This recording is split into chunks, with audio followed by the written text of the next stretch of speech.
When we think about the Renaissance, we usually think about that period of profound cultural, intellectual, and artistic transformation that spanned roughly from the 14th to the 17th century in Europe. The term Renaissance means rebirth, and it signifies a revival of interest in classical learning, literature, art, and humanism. The Renaissance was characterized by a shift from medieval traditions to a more human-centered worldview, and humanism played a role in shaping the cultural and intellectual landscape of the time. But what if I told you that a period of Renaissance occurred multiple times throughout the medieval age? Well, historians like Jean-Jacques Ampère and Charles H. Haskins argued just that. They argued that during the Dark Ages, there were brief periods when the lights of classical learning and art shined bright. These moments of medieval Renaissance are categorized into three different periods: the Carolingian,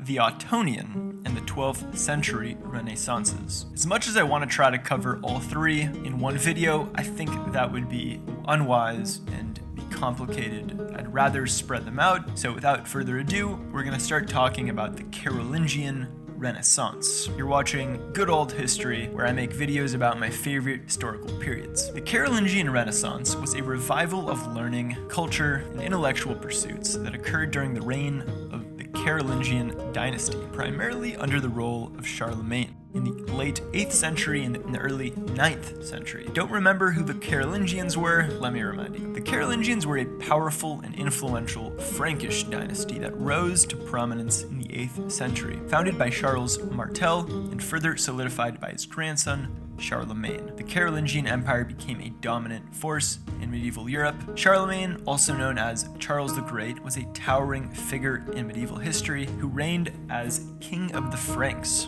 from 768 and later became the first Holy Roman Empire after being crowned by the Pope himself, Pope Leo III, in the year 800. Born around 742, Charlemagne was renowned for his military prowess. He expanded the Carolingian Empire, uniting vast territories in Western and Central Europe. His commitment to Christianity played a central role in his rule and earned him the title Father of Europe. Initiated by Charlemagne's commitment to education and the promotion of knowledge, this cultural renewal sought to emulate the classical traditions of the Roman Empire. Monasteries, particularly the Palace School at Aachen, became centers of scholarly activity, where classical texts were preserved, copied, and studied. This is much before the invention of the Gutenberg press, so in these days, every text and every ecclesiastical document is copied laboriously by hand,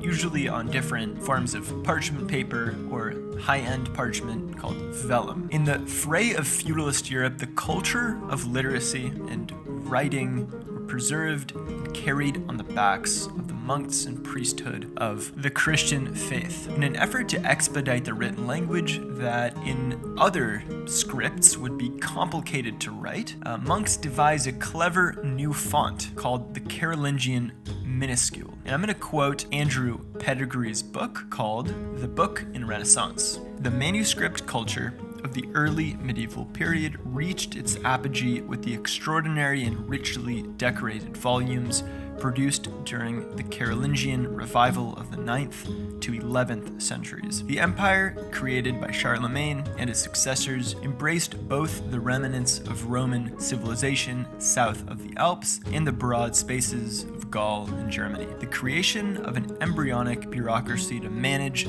this enormous space stimulated the development of a new uniform handwriting, the Carolingian minuscule. The Carolingian minuscule was small, neat, and very simple, its letters easily formed and easy to copy, rounded with tall vertical strokes above and below the line. It was quick to write and read.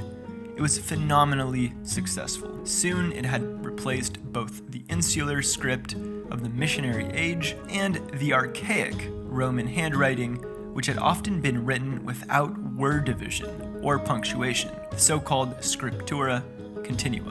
The majority of the classical texts discovered in the Renaissance were in the new Carolingian script. Humanists, wrongly thinking this represented original Roman handwriting, imitated it, and in due course it became the model for the Roman type that gradually superseded the Gothic script of the late Middle Ages. To this extent, we all still use the script first developed in the Carolingian Empire.